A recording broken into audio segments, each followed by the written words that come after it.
Early on September 16, 1973, an elderly man took his dog out for a Sunday morning walk near Llandarcy, a village in South Wales, known for being the home of the first oil refinery in the United Kingdom. When he reached a small wooded area during his walk, the man came across what he had first believed to be a mannequin. When he got closer, he realized he was wrong. He had actually discovered the dead body of a young woman. Police were called to the scene and soon found the body of another young woman, some 50 yards away from the first. Both teenagers were found with a long length of rope wrapped around their neck. It would later be confirmed that they had been strangled to death with the rope. It would also be determined that they had both been raped. They had been allowed to redress before being killed. The second young woman found also had a serious head injury. It appeared she had briefly escaped her attacker and ran a short distance before he caught her and hit her over the head. Based on where her body was found, it appeared she had nearly made it to a busy nearby road before she was caught. Two local families had been out looking for their teenage daughters who had failed to come home after going out together to a club the night before. When they saw the large police presence at the crime scene, they approached a police officer and asked for assistance. Family members were asked to view the two bodies to determine if they could identify them. The families confirmed that the bodies were those of Geraldine Hughes and Pauline Floyd. Both Geraldine and Pauline came from working class and family-oriented backgrounds. Geraldine grew up as somewhat of a tomboy, in part because she and her cousin Julie were the only two girls in their extended family. She was just as tough as her male cousins and able to keep up with all of their roughhousing. Geraldine had a fun and bubbly personality. Pauline was not as outgoing as Geraldine, but the two were still best friends. In 1973, they were both 16 years old. Both girls had recently finished school and worked together in a local clothing factory. They paid a portion of their income to their parents because they still lived at home, but what little disposable income they had went to their Saturday nights out and the clothes and makeup they wore to the nightclubs. On the evening of September 15, 1973, Pauline and Geraldine were out together at the Top Rank nightclub in Swansea. Geraldine's cousin Phil saw Geraldine and Pauline as they were leaving the nightclub as it was closing down. They were happy and having a good time. He told Geraldine to get home safely before they parted ways. He would never see his cousin alive again. Pauline and Geraldine had arrived in Swansea by bus. However, buses were not running at 1 a.m. when the club shut down for the night, and there were few taxis available.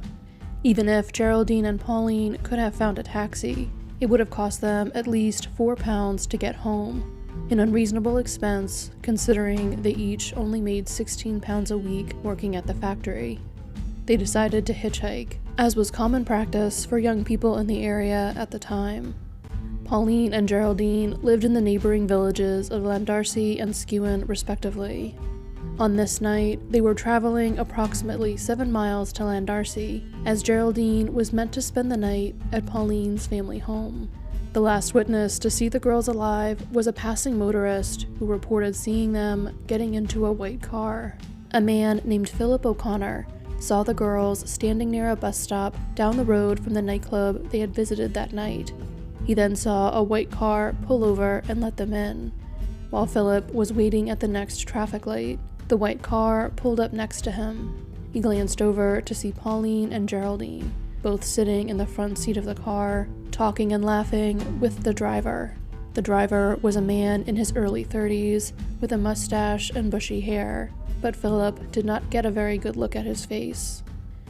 The road along the wooded area where Geraldine and Pauline's bodies were found was a busy one, even in the middle of the night. Drivers reported seeing a white car, identified as an Austin 1100, parked near the entrance to the wooded area between 1:45 and 2:15 a.m. the night of the murders. Unfortunately, no one saw the car's registration number. Such a vehicle had also been seen near another crime scene in the area 2 months earlier. That crime had numerous other similarities to the murders of Geraldine and Pauline. Sandra Newton was beautiful, with long dark hair. She had a reserved personality, but a sweet laugh. Like Geraldine and Pauline, she was 16 years old in 1973. Also, like Geraldine and Pauline, she was last seen while out on a Saturday night in South Wales. Sandra was out in the village of Britton Ferry on the night of July 14, 1973. She went to the Traveller's Rest pub and later the Baron nightclub. She left the club at 1 a.m. with her boyfriend. The couple found an abandoned van on a side street and had sex. They parted ways on the street near the local working man's club, and Sandra began the 5-mile walk back home. However, it is believed she may have tried to hitchhike to get a ride, like many young people routinely did. Sandra's body was found 2 days later at the entrance of a culvert near an abandoned coal mine in the village of Tonmauer. No effort had been made to conceal her body, and police believed her killer must have been a local in order to be familiar with the remote area. Sandra had been beaten about the head and strangled with the hem of her skirt. Police initially reported that she had not been raped, assuming all the evidence of sexual activity found during her autopsy was the result of the consensual sex she had shortly before her death. It would be decades before forensic science showed that this assumption was incorrect. While there were similarities between Sandra's murder and the murders of Pauline and Geraldine, there was some debate amongst investigators over whether or not the same man killed all 3 girls. There were some investigators who suspected Sandra's boyfriend was responsible for her murder, both because he was the last person to see her and because he was a married man. However, he did not have a driver's license or a car, raising the question of how Sandra's body ended up several miles away from Britton Ferry if he had been her killer. Regardless of whether or not all 3 girls had been killed by the same man, their murders sent the surrounding communities into a panic. Police officers were everywhere, parents wouldn't let their teenage daughters out of their sight, and posters were displayed discouraging young people from hitchhiking. Everyone feared the killer could be someone they knew, and looked on their neighbors with suspicion. The killer was called the Saturday Night Strangler in the press. Over the years, the murders have also been called the Llandarcy murders because of where Geraldine and Pauline's bodies were found, or the Port Talbot or Steeltown murders because of their proximity to the city of Port Talbot and the massive steelworks located there. The steelworks employed 13,000 men who lived throughout the surrounding area, so it was conceivable that the killer was connected to it. However, while the community was concerned that the killer was one of their own, a large number of men from across the UK and around the world had reason to be in the area at the time. The annual Neath Fair was on, attracting large crowds and bringing people in from outside the immediate area. Saturday, September 15th, had been the fair's biggest night, and Geraldine and Pauline had actually attended it before going home to get ready for their final Saturday night out. In addition, the M4 motorway was being constructed at the time, with laborers traveling into the area looking for work on the project. Some of them were not residents of the UK and had to be tracked down in other countries if police wanted to speak with them, but did not do so before their work on the motorway was over and they returned home. The Saturday Night Strangler was believed to be the first serial killer in Wales, and the hunt for him was the largest police investigation in Welsh history. More than 150 detectives were brought in to work the case. More than 35,000 people throughout the region were spoken to. 11,000 of them were the owners of white or light-colored vehicles. Even though witnesses identified the suspect vehicle as an Austin 1100 specifically, this was a very common car at the time. Examining all such vehicles and speaking to their owners, even in a relatively small region, was a laborious and time-consuming process.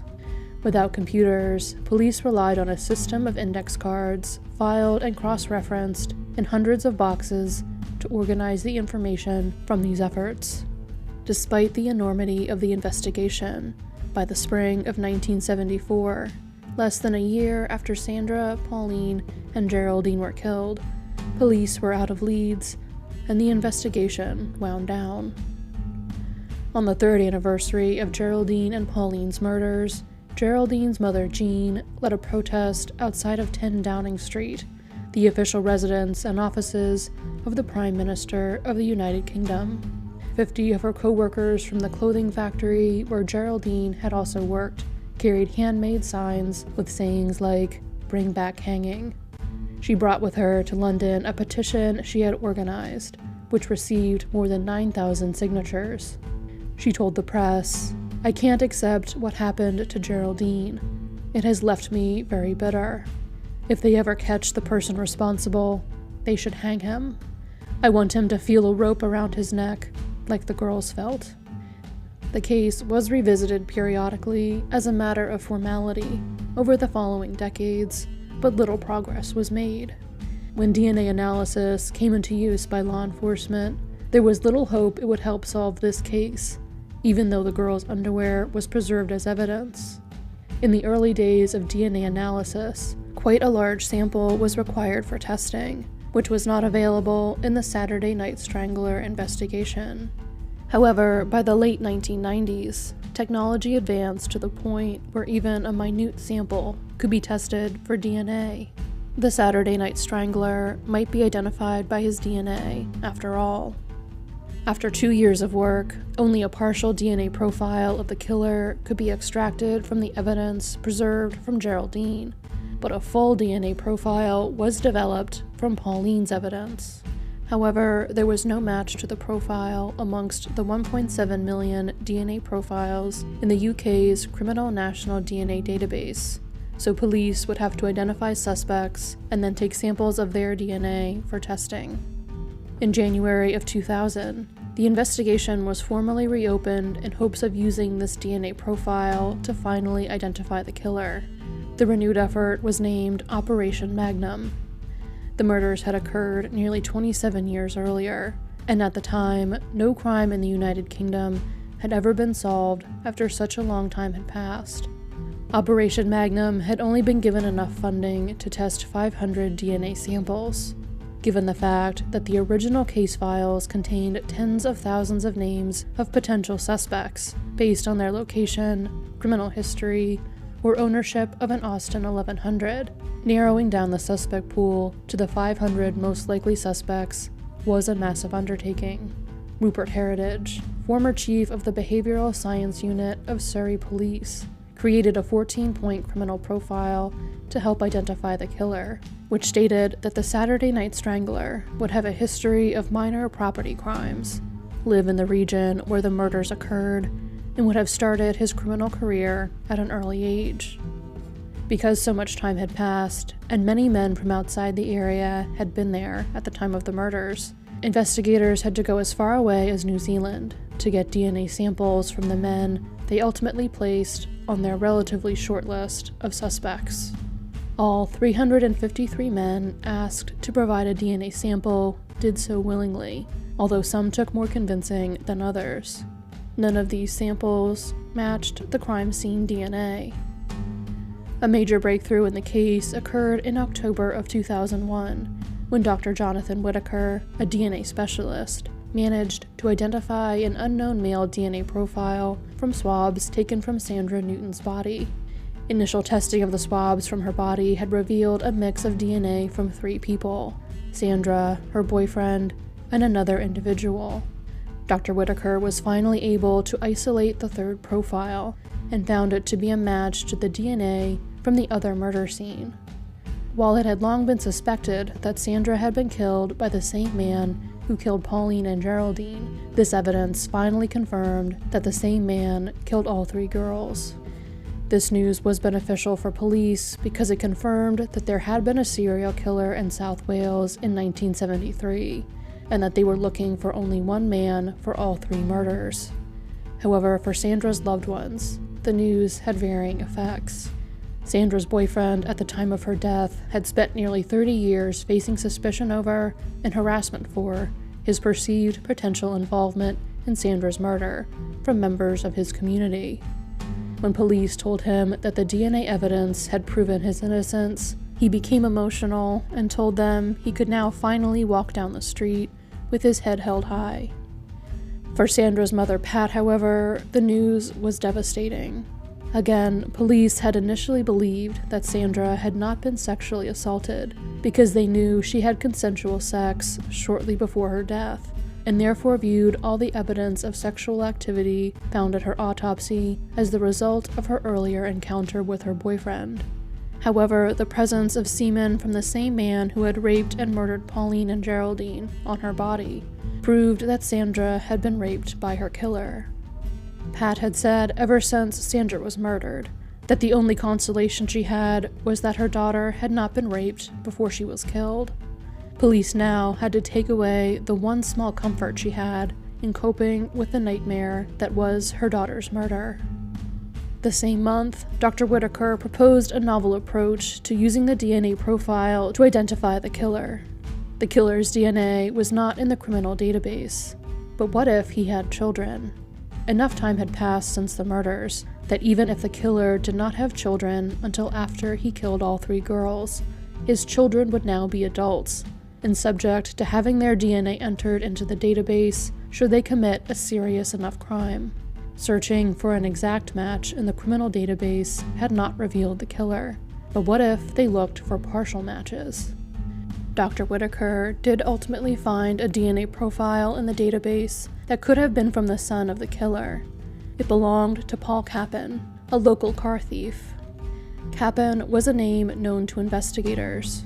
Joseph Kappen, Paul Kappen's father, had been suspect number 200 on their list of the 500 most probable suspects, based on information from the original investigation. However, when they had tried to collect a sample of his DNA, they had learned that he was dead. Kappen was a native of Port Talbot and lived on the Sandfields estate there at the time of the murders. He was sometimes employed as a bouncer or a bus driver and was in and out of jail. His criminal career began when he was just 12 years old, and he racked up more than 30 documented minor offenses, ranging from stealing from gas meters to burglary to assault. Kappen was a violent man who severely abused and terrorized his wife and 2 children. He also was known to pursue young girls, using his various jobs as a bouncer to meet and try to get close to them. Kappen had been interviewed on October 13, 1973, because he owned a white Austin 1100, and his name had been given to investigators by a police officer who routinely had to deal with him. Kappen told police he had gotten home from the Neath Fair around 9:30 on the night of Pauline and Geraldine's murders, and had been home with his wife the rest of the night. She corroborated his story, as she had long since been conditioned to do whenever police came asking questions, to avoid violence from her husband.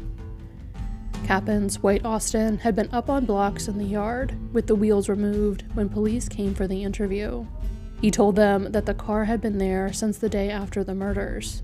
This was a lie. In the week after the murders, police were stopping any and all white Austin 1100s in the area to question their drivers. Kappen had been stopped while driving the vehicle during this effort, meaning the car was still in use long after he said it was out of operation. The lie was not noticed until DNA made Kappen the prime suspect in 2001.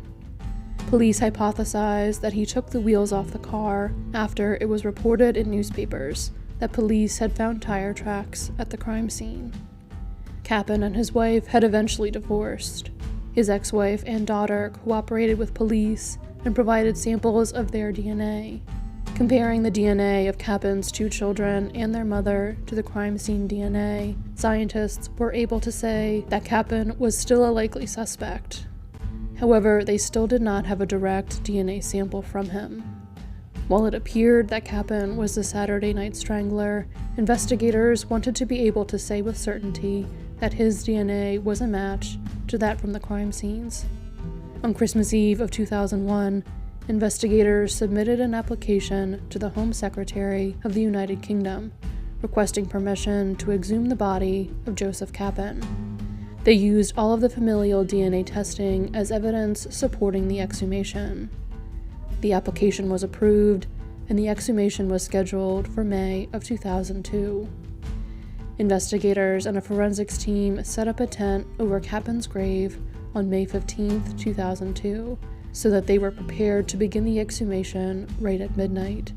There had been good weather for most of the day, but as the exhumation grew closer, a storm rolled in.